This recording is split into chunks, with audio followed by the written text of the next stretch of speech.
Hey guys, welcome to Aria Unfiltered, where I share with you guys my unfiltered truth on how to actually achieve the things that you want to achieve this year without giving yourself any excuses, without burning out, how to be consistent, all that good stuff. So if that relates to you, make sure you guys like, comment, and subscribe, and let's go ahead and get right into it. Okay guys, I am going to try to only do 20-minute videos right now because your girl can talk. Okay, one thing I can do is talk. But anyways, if you're new here, hi, my name is Aria. I'm a 24-year-old from Oklahoma City, and I'm a solo lash artist and esthetician, and I'm also in school for nursing. So your girl got a lot on her plate, but she did want to add this one on for this year. So let's go ahead and get into today's video. So I was supposed to be all dolled up.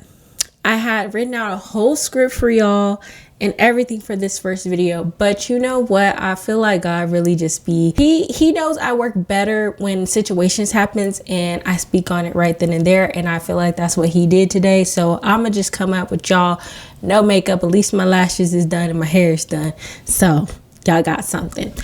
So today I want to tell you guys why it's important to not be physically removed from a situation and to remove yourself before it gets to that point. So the reason why I wanted to talk about this today is because I got an interesting phone call today. Okay, so before I was a solo esthetician and a nursing student, I was in the beginning stages where I actually was a bartender first. So I actually had one of my old coworkers. She had randomly called me on Instagram to speak about like why I left and everything like that. And the reason why I left, there was like something really messed up happened is why I was left. And it was so crazy to me because first time of it, like literally not being anything that I really done. Like it was like something like, honestly, I was very upset about in the time when it happened. But to think back, it was like God really said, you're supposed to be over here, and if you stay here, you're not going to be where I need you to be, which is where you actually want to be. So I have to do something crazy to get you out of here. That's pretty much what happened. So that's where this video comes from, where you do not want to be physically removed. Now, luckily, my physical removing of this honestly just really worked in my favor, but I just don't want you to be in a horrible position where you're like, we could have done this a better way. I want to talk about what was leading up to the moment that I had to be physically removed, that I could have actually left beforehand and it wouldn't have been anything crazy. So pretty much I was working at this bar. I had been at this bar for almost 2 years at this point. And the weekend before, that was, I would call it the problem weekend. That weekend, I remember I worked that Friday and I knew I had made enough to not work the next day. Now, I had already started my solo esthetician business by this point, and I was actually at the point where I was actually ready to leave, but I was scared to let go of that income because I had a scarcity mindset at the time. I really think God was trying to tell me. He was like, I remember like the next day after working that Friday shift, that it was like, do not go to work today. I was like, it was like very loud, and I was like, do not go to work today. I was like, but I was like what my coworker said. She was like, you were they bottom bitch. Like, you were their go-to person whenever anybody called out or anything. Like, I could handle the bar if we were shorthanded or anything like that. And so I was like, no, I'm gonna go, even though everything in me was telling me do not go to work today. Anyways, I ended up going to work. It was a chaotic shift at that, and at the end of it, I was just like, okay, this is like really showing me that I'm ready to go. Still didn't listen, which I should have did. So a whole week passes or whatever, and that day, the last day that actually everything kind of went down, I remember really not wanting to go to work that day. And I was already kind of feeling that. So that's why it was easy for me to be like, oh, this is just me not wanting to go to work. So I was already feeling that. And then I went to work. And so when I go to work, I'm telling you, I was a good hard worker. When I clocked in, I didn't ever leave the bar. I did not drink at the bar. I knew my plan. So before I get back into the sequence, I want to say, when you know you are doing something to help you elevate you to another space, you need to know when to let that part go. So me working at the bar, I only took that job, and that job was only significant to me because it allowed me to go to school every day, because esthetician school was Monday through Friday, and it took up majority of the day. So I really couldn't work any other full-time job during the week. And then also, once esthetician school was over, it was to help me fund me starting my business for real. So that was the point of this, me working there. And I will say towards the end, I lost sight of that because of course, when you start a business and you get it going, you start having a lot of it gets hard, so it started to get hard. And so I started to rely more on the bartending than I was really focusing into my business. And then I had a click where I was really focusing in, and I started to get regulars and stuff. And I felt like it was too soon, but God was like, it's not too soon. It's time for you to get going on this, So cutting back into the story of what happened the night that everything went down, I remember, so we are allowed to leave if we ask to go get food before the shift starts and stuff. And usually I never do this. I've actually never done this before in the 2 years that I worked. And that day I was like, okay, I had asked the manager, I said, hey, can I go to McDonald's real quick before we start? And I was like, okay, cool. She was like, okay, cool. I went to McDonald's. I remember sitting in my car, texting my best friend, being like, I don't think I'm supposed to be working tonight. I am not supposed to be working tonight.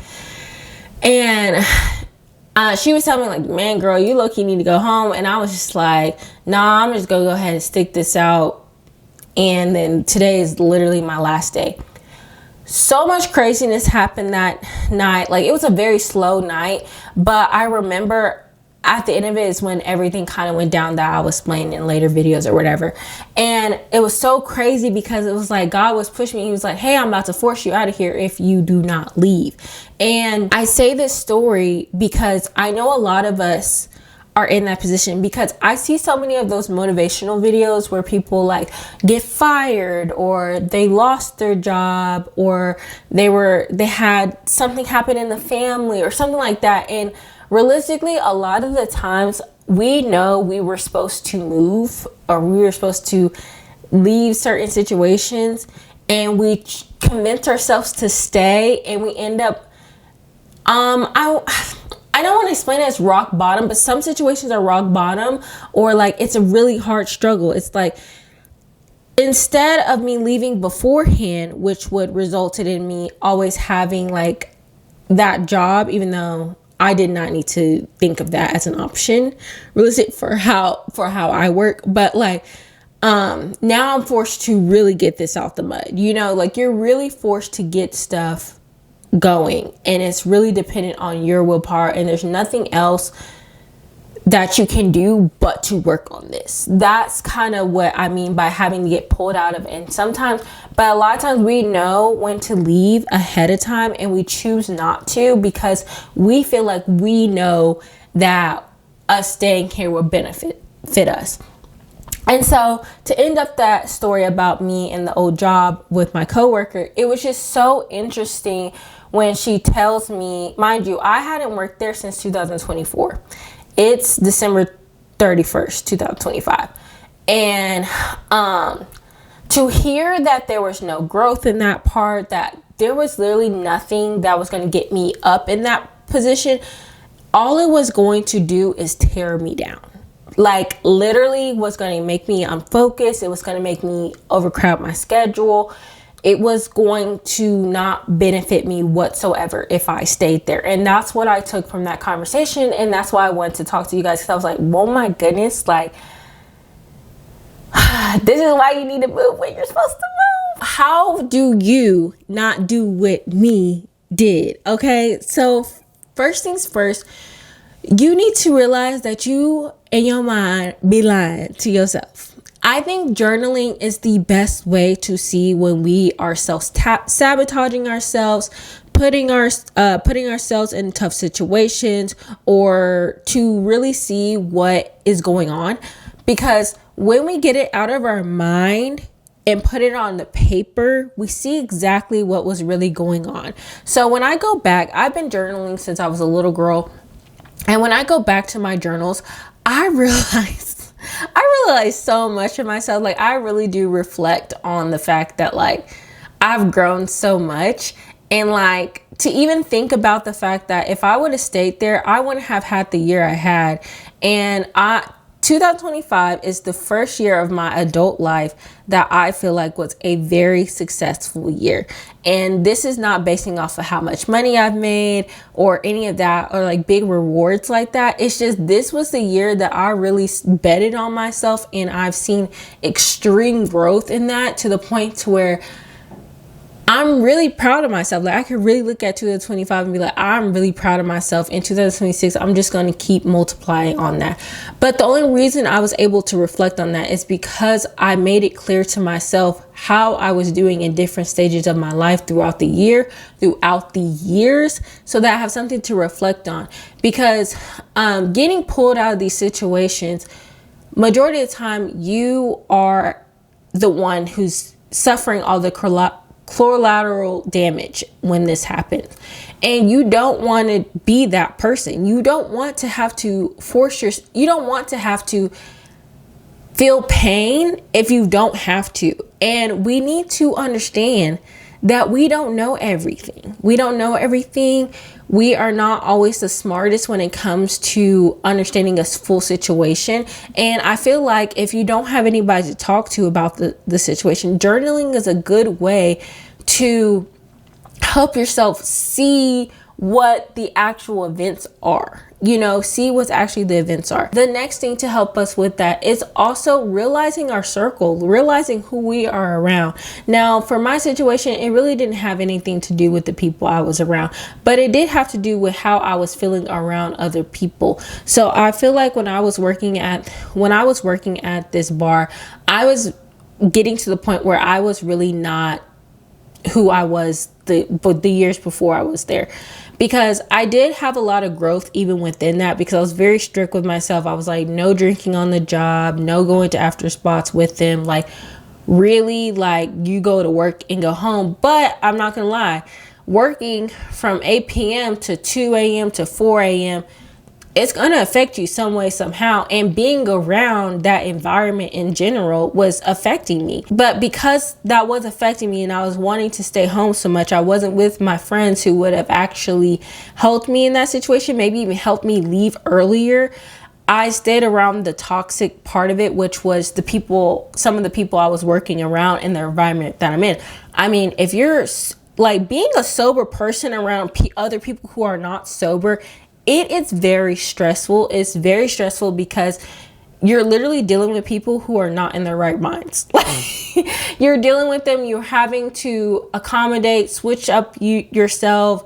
And like, being a bartender, if it's very strategic on how you can make a lot of tips and make a lot of money in it. So like, you just kind of have to go into autopilot, and you have to really like kind of change yourself into a different person, because at the same time, as a bartender, especially at a nightclub, you are providing the experience. So you kind of have to get out of yourself. You're not very, like me, who's not very outgoing person like that, like not like that. Like, you kind of have to change yourself into that so that you can make money. So I was noticing that I was spending more time interacting with not my ideal people. So for yourself, when you are looking at your situation, you're like, okay, it's time to leave. Who are you around? Is it influencing you to stay? Is it a coworker that's influencing you to stay? Is it a parent? Is it a kid? What is it? Because at the end of the day, you will prosper if it is meant for you. You do not need to think that if you leave, you will go down. A thought that we always feel when it's time to jump, when it's time to leap, is that we feel like we cannot be at the level that we are here and having to do it again somewhere else.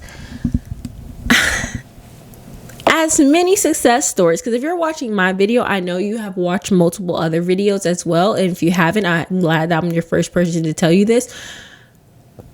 Every successful person had to take a leap, and they had to start over. But when they started over, they grew back stronger. They got back stronger. I always think about this one TikTok that I seen of this girl with her plants, and she cut her plants and she came back 6 months later and the plant was way stronger. That's how we need to start thinking about when it's time for us to move.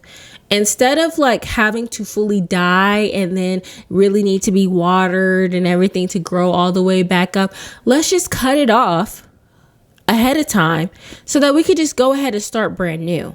We don't have to die slowly and then regrow. We can just cut it off to where we have some strength and then repurpose ourselves to be our best self. I am going to be very straightforward with you guys on this channel, on this podcast. I struggle so much with really pouring into myself, really pouring into my purpose. And the thing is, a lot of people do not see that from me because I have accomplished a lot of things and it looks like whatever I put my mind to, I will go. But I do psych myself out a lot. And the thing is, I was supposed to start doing these type of videos a long time ago. So if you are new here, I did start YouTube back in 2017. I did it from like 2017 to 2023.